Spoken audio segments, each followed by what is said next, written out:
welcome to Good Game, the show for gamers by gamers. I'm Hex. And I'm Barjo. On the show this week, Valkyria Chronicles 2. The first game was one of our favourite PS3 games, and now the sequel has moved to the PSP. We see if that transition was successful. Plus Minecraft. We've had a lot of requests to take a look at this game, so we will. And Samus speaks for the first time in Metroid Other M. A dream. I had been reliving the tragic moments of my recent past. But first, another one of those classic boot-up console melodies from the past.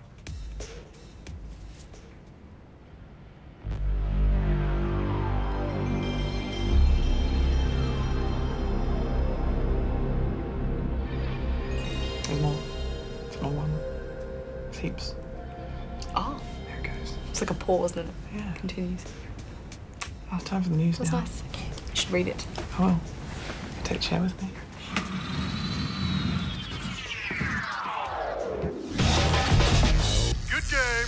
PayPal is withholding close to $1 million from an independent Swedish game developer. Marcus Persson, Notch to his friends, is the creator of Minecraft, a game that has recently enjoyed a massive surge in interest from around the world.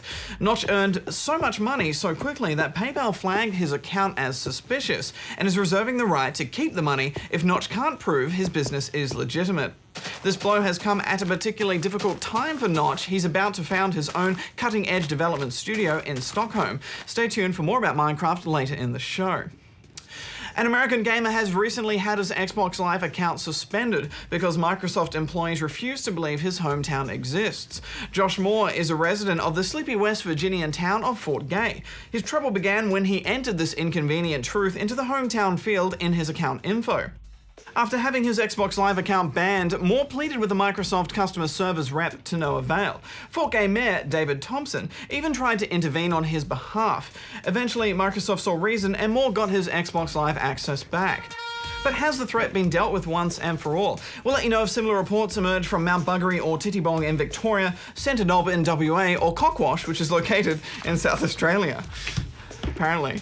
Some psychologists now believe that computer game addicts should be able to claim treatment for their addiction on Medicare. Dubbing this new social blight pathological internet use, experts believe that up to 10% of gamers are at risk of serious harm. Dr. Campbell of the Sydney University believes that a formal definition and diagnosis of the condition will be included in the next edition of the Diagnostic and Statistical Manual of Mental Disorders, the definitive reference work for defective brain conditions. Finally, last week saw the 25th anniversary of the one and only Super Mario. Super Mario Bros. For the NES was released on the 13th of September 1985. Happy quarter of a century, Mario, from all of us Aussie gamers. It's me, Mario! Good game! Valkyria Chronicles was the very definition of a sleeper hit. It came out for PlayStation 3 in 2008 with very little fanfare, but thanks to word of mouth and great reviews, it did very well. Which makes the decision to build the sequel only for the PSP a little bit odd. A number of concessions have been made to make the game better suited to the handheld, but we're happy to say that it's not been done down at all. Yeah, it's the rarest of beasts, especially moving to the PSP. It's a game which is not only as good as the original, but maybe even better. The gameplay mechanics are all but identical to the original.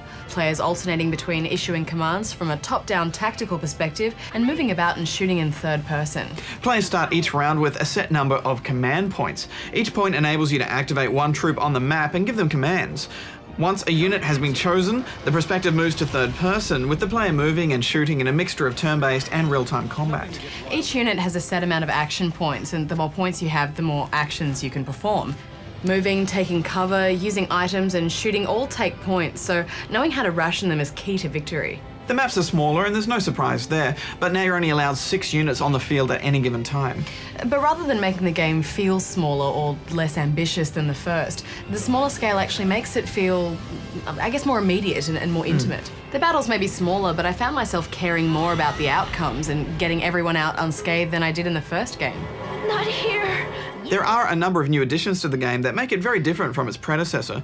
Outside of combat, there's a Persona-style school sim in which you can customize your gear and squad, as well as interact with the other students at the Landseal Military Academy. The character class system has also received a major shot in the arm. Each of the core character classes has a number of branching subclasses, which allows for way more specialization. This new system means that there are a bunch of unique character classes, ranging from snipers through to warriors with exploding swords. Exploding swords don't sound that practical to me, Hex. Wouldn't you just blow off your hand every time you hit someone? The game also adds a multiplayer component, with players being able to tackle co-op missions with up to 3 friends. There's also a versus mode that you can play with an opponent over Wi-Fi. Playing against a human opponent is great, especially as the AI can be a bit dumb sometimes. Eat this!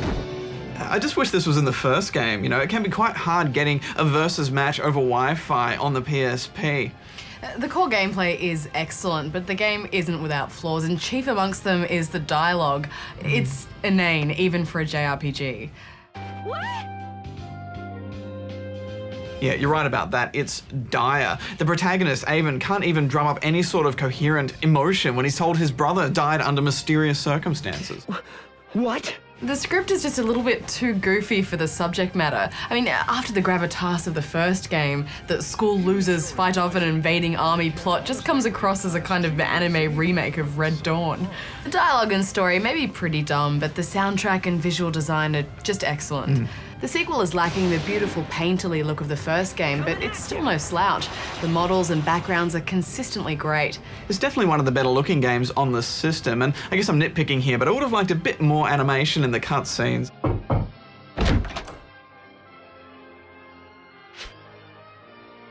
Ah, good. Anyway, final thoughts, Hex. I really dug it. I know it's classed as an RPG, but I prefer to think of this game as a turn-based strategy with a lot of cutscenes. I'm giving it 8 out of 10 rubber chickens. I was a bit disappointed with the multiplayer, but there's over 100 missions in single player here, and that's more than enough to keep you going. It's one of the best games on this system, Hex. I'm giving it 9 out of 10 rubber chickens. Good game. First question this week from the Dominator in your house, Queensland. My account for Xbox Live is one from England and will only accept point cards and Xbox Live renewal cards from there. I also have to pay in English pounds if I want to buy it directly off the Xbox. Now that I live in Australia, is there any way to change the currency settings? Thanks, smiley face sideways. Well, Dominator, sadly, no. Once you've set up your live account region, then you're locked in for good. Yeah, it's a pain, but there is a simple workaround that should sort you out for most purchases. Simply set yourself up with a new free Xbox Live Silver account from Australia on the same Xbox as your old account. Then you'll be able to purchase games and points in Aussie currency using that new account. And the content licenses will actually be attached to the console and not your live ID. This means that since you're purchasing games on the same Xbox as your old account, you can keep using your original account to play games and boost that all-important gamer score of yours, even when you're not logged into live. Unfortunately, that doesn't help with renewals, but at least you can buy games on demand and arcade games now without having to pay in pounds. That's the end. Case closed. Good game. The world is created, it's different every time. I start inside a box, the world on the outside. Now, it's rare that we review a game before it's actually finished, but with Minecraft, we really had no choice. The mine is so dark now, it's hard to even see. The tunnel's getting black, I'm almost out of trees. Now, this game is taking over the world, and it's not even in beta yet. The creation of Marcus Notch Person, Minecraft is still in alpha, but it's already fully playable. Minecraft is a world of infinite possibility and unlimited addiction. The world is randomly generated, stretching about 64 blocks above and below ground level, and through to infinity on the cardinal points. Above ground, you can construct vast, architecturally impossible structures, castles, forts, whatever you like. But these edifices are a mere side effect of the game's main drawcard, mining and crafting. First, a word of warning. The game drops you in the deep end with no guidance, no tutorial, and no equipment. I spent my first hour punching sheep. That's it.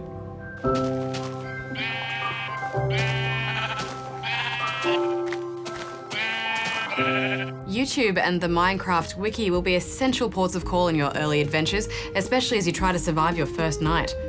Put simply, this is a game that will make you afraid of the dark again. During the day, animals will spawn, which you can punch to death for nifty mats. Cows give hides, pigs give bacon, hens give feathers, etc. But when the sun goes down, the monsters come out. Spiders, zombies, arrow-shooting skeletons, and the creepers, walking corpses that explode on contact. On your first day, you'll have a few short minutes to craft some tools, carve out a shelter, and seal it with a door. You'll also need coal for torches because when it's dark, monsters spawn anywhere, even in your house.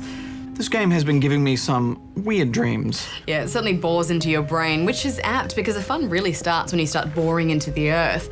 Iron, gold, and diamond ores are only found deep underground, and it takes some meticulous planning to get at them. Downward is forward. I found this part both gripping and maddening, Hex. I mean, you feel like you're going where no one has gone before. You'll be carving through tons of ore and then bam, you'll hit a vast underground cavern, you know? Discoveries happen when you least expect them. I thought the use of sound was really eerie. I mean, you'll often hear zombie moans or running water, and you're never sure if the next strike of your pick will see you stumbling upon a zombie's lair or unleashing an underground river that's going to flood all of your hard work. The first time I struck magma, I thought I was going to crap my pants. And then I did. But to get that far, you need to have equipment up the wazoo. Picks for rock and ore, shovels for gravel and dirt, and torches. So many torches. And if you don't place them at regular intervals, then you'll just have zombies all up in your earthworks. Gah. Then there's scarcity. Scarcity is your enemy. Take iron ore, smelt it into steel, and it's incredibly useful. Steel tools last longer and smash stuff quicker. Steel armor takes a licking and keeps on kicking. And steel picks are the only means of digging out ultra rare ores. But steel is so rare that you'll end up saving it for special occasions. Yeah, it's hard to tell if it's a matter of balance or if Notch is just actively trolling us. Monsters are remorseless and relentless and cheap, especially if they come up behind you. But monsters give the best drops. Creepers give gunpowder, which you can craft into TNT. Spiders give string, vital for bows. Each world map has but one spawn point, and you're whisked back to it every time you croak. You can reclaim all your gear by traipsing back to your corpse, but it's a long run back to it. And it's easy to get lost. Once I was walking around for 2 hours just trying to find my house in relation to my spawn point, and in the end I just downloaded a map editor. Notch has created all this by himself in barely a year, and he's got stacks more planned. Goblin villages, abandoned forts. It's all the depth of Dwarf Fortress without the complexity. I like how there are stacks of fan-made mods available too, like different tile sets and all that jazz. There's one where you can just drop in randomly generated monster dungeons all over your map. It's like NetHack 3D. And we haven't even mentioned the multiplayer. It's pretty buggy at the moment, but the potential has my wow gland twitching. Your wow gland? My thalamus, I just like to call it that. Right. It's a rough game, for now, but that's not a bug, it's a feature. Notch's vision is 10 moves ahead of the code. Implementation is a mere formality. He's promised that if you buy the game now, the fee will cover all future updates forever. Plus, there's the cachet, the knowledge that you got in on the ground floor and a social phenomenon before everyone else. And dare I say it, Barjo, Minecraft is classy. The soundtrack doesn't just run constantly. Instead, it'll occasionally play this wistful piano tune, solemn and sublime.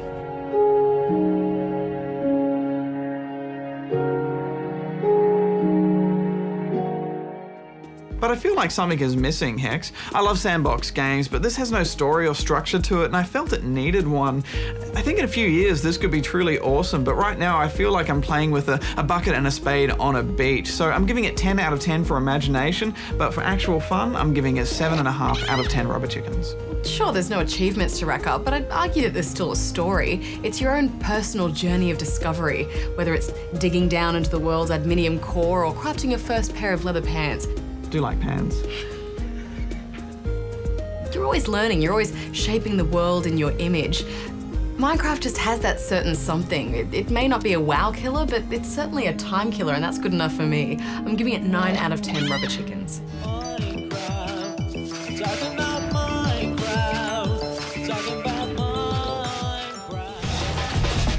Good game.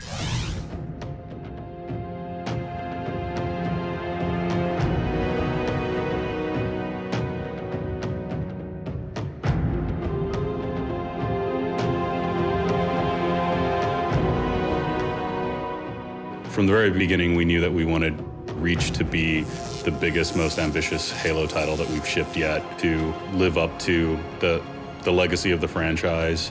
At the same time, we knew we wanted to make a very different type of Halo game. You need to understand what the sacrosanct elements of Halo are: offhand grenade throwing, vehicles, infantry combat, all that. I mean, all those things are the core elements that make Halo Halo. There's a lot of ideas that people have wanted to do for a long time that we actually had the opportunity to create on Reach, whether it's fighting with other Spartans, whether it's space combat. We wanted to add in a new character, and especially wanted to add in a whole team of Spartans that you're able to fight alongside. So we knew doing all of that, we were going to go to Reach. One of the big challenges with Reach was making a big Halo campaign with Spartans that aren't Master Chief. Master Chief's this iconic character, and to sort of break away from that is a risk. Tell that to the Covenant. If you don't make them powerful enough, people say the AI looks stupid. If you make them too powerful, people feel like they're not playing the game themselves. You want the guys that you fight to be very reactive to the player. If the player moves forward, they fall back or they choose to charge the player. But you don't want that with your friendly Spartans. You want your friendly Spartans to be very much anchors. They go to a spot and they hold down the enemies along this corridor, along this line of sight, so the player can create a mental map of, all right, George is there, Carter's over here, and Emil's in the middle. I'm gonna flank around this way and deal with those guys. To support the creative vision for Reach, we tore apart the engine and rebuilt it from the ground up. You're going to see the best player performances you've ever seen in cinematics, for example. One of the big things we have is we call them big battles, but it's the ability to show like flocks of AI in the distance fighting. So you'll see a bunch of UNSC tanks against Wraith tanks in the distance. Some Covenant cruisers will fly inside. The frigates will take them out and fly into space, and you can actually see the large carriers and ships fighting amongst each other while you're trying to do your little surgical strike. We've made a massive investment in player customization. What you saw in the beta was just the tip of the iceberg. There's hundreds of options to customize your own Spartan. We really want players to sort of feel like it's their Spartan. We wanted to keep it cosmetic, right? You don't get a new weapon. You don't upgrade your weapons to make them more powerful or able to do more damage or take more damage. All it is you change the way you look, change the way the players perceive you. And the other huge thing we wanted to do was allow that to go across all game types. So instead of just changing your guy for multiplayer, if you play campaign, in the cutscenes, that's your character. If you want to give your character red armor, that's your character in the game. If you want to be a female, you want to be a male, that's your character in the game. I think the mood at Bungie right now is bittersweet. I definitely think we love the Halo universe. We love the franchise. You're letting go of your baby, right? Like this is something that Bungie's been working on for the last 10 years plus. We're very protective of it. You're interested to see what other people are going to come up with. It's going to be fun to be fans for the first time and see what comes next. So, hopefully some great stuff is still to come.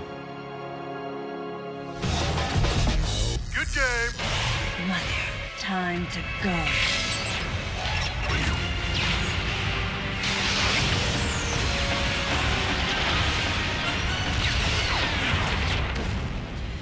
Metroid is up there with Mario and Zelda as one of Nintendo's most important licenses, but they've taken a bit of a risk here by leaving behind the first-person gameplay that typified the Metroid Prime series, and instead have handed the development over to Team Ninja, who are masters of third-person gaming, as we've seen in their Ninja Gaiden series. Yeah, and they've also put Yoshio Sakamoto in charge, the gaming legend responsible for Super Metroid on SNES, as well as the 2D Metroid games on the DS. So it's no surprise that Metroid Other M is a blend of those two styles.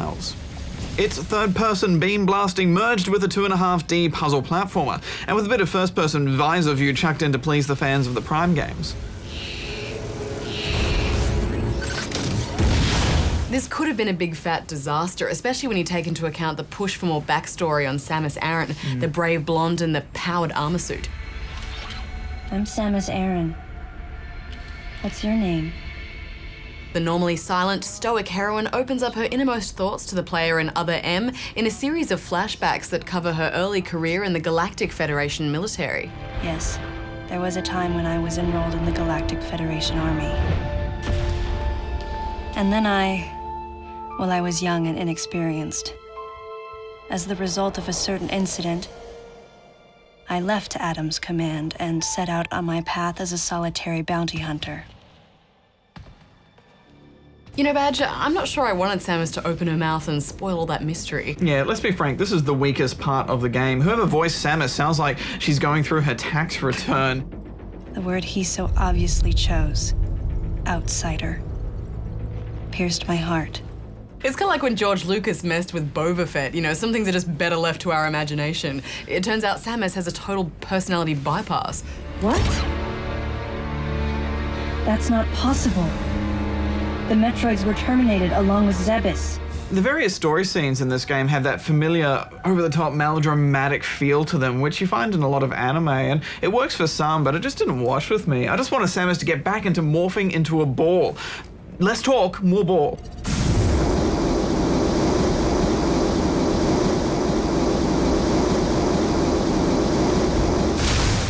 Yep, right, well, I think we can agree on that. But to jump to the other end of the scale, one thing that was a great success here was they'd melded the control system with the camera angles into this fluid and intuitive system. Yeah, it was so simple, but it works so well. You can play this game without a nunchuck or Wii Motion Plus. In fact, you spend most of it just holding it like an old NES controller with the D-pad to move around and the buttons for jump and shoot. To go into visor mode for analysing objects or aiming missiles, you just point the Wiimote at the television and the game instantly detects it and changes camera angles, and then back again. I think this is a hallmark of great Nintendo games when they produce these elegant new ways of controlling a character. I only found that the auto-targeting when you're in third person was sometimes a little flaky. Occasionally you'd have to jump to ensure Samus targeted those specific enemies in the air. Because there's no analog movement, it sometimes feels a little bit weird angling Samus in the right direction with the D-pad. Yeah, and sometimes it did get a bit button mashy as you just run through rooms spamming plasma beams, although that did give it that kind of old school platform feel that I like. I did think that the last second dodge move was great, and Samus looks really good going in for those one-button kills. I did find, though, that switching to first person was never quite a flawless transition for me. I'd always be left looking at the ceiling or something and have to swivel about to find where the enemies were. And it's compounded by the fact that you can't move when you're in first person. Samus just seems to forget that she has legs when aiming. I mean, I agree that it's an impressive control system badge, but well, it's not without its flaws. Yeah, I was disappointed they took out all the scanning of objects in the environment. I mean, that was a big part of the Prime games, and you know, analysing surroundings just gave it an adventure-like feel, and I missed that. You only occasionally got those bits where Samus would need to scan something, which usually led to a cutscene. It was never really a part of the gameplay. Galactic Federation. It still really felt like a Metroid game though, right? I mean, they pretty much nailed everything else. There's that weird alien feel to the levels, lots of doorways you can't get past or areas you can't reach until you unlock upgrades to your weapons and your suit. Actually, I have to say, I didn't think it made much sense the way those unlocks happen. I mean, you pretty much already have everything. You just have to wait for your commanding superior to authorize you to use them. I'm pretty sure Samus would have just used those abilities anyway. I guess what's important to me is that it feels like a Metroid game, and it really does. The platforming has a side-scroller feel to it at times, and that made me feel a bit nostalgic for the old-school games. Also, it was a treat to see the opening scene, which was a big CGI creation of the end of Super Metroid.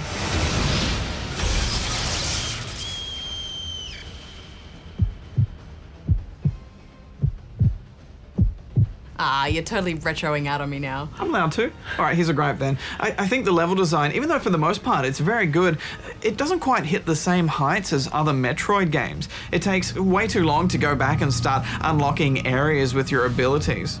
You know, a lot of the game felt like a linear push in one direction between an endless chain of save stations. Yeah, but I thought there was enough variety in the environments to not be bothered too much by that though. The game keeps presenting you with interesting new areas, and you're always faced with some kind of environmental puzzle or amazing looking boss. The boss fights are great.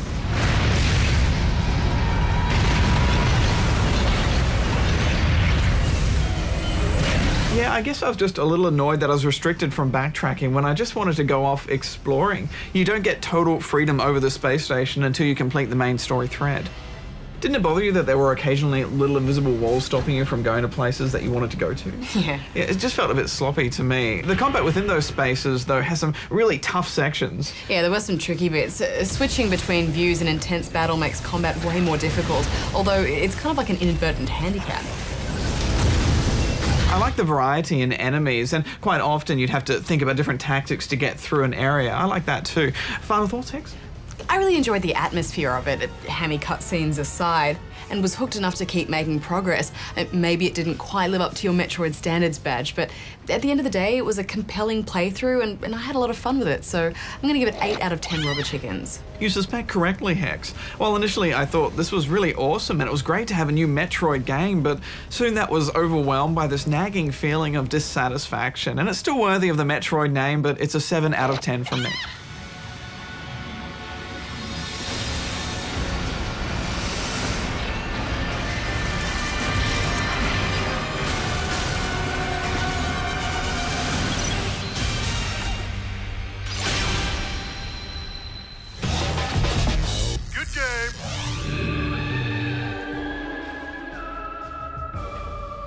Hello.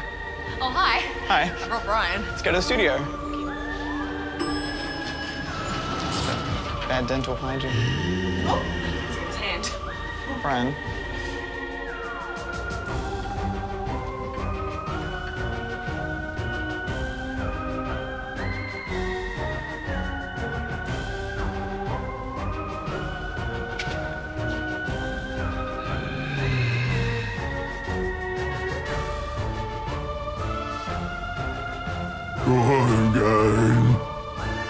Brian needs to lay off the hamburgers. Or the brain burgers. Watch your head. Oh, he's fine. He's fine. Keep going. Oh, man. Come on, big fella. Look at his nipples. Forward a bit. Okay. Well, folks, this is Brian. He's a zombie from Dead Rising 2. He's rare, he's almost priceless. And he could be yours forever. To win Brian, you'll need to turn yourself or a willing volunteer into a zombie and film some zombie shenanigans, but your film must be no longer than 1 minute.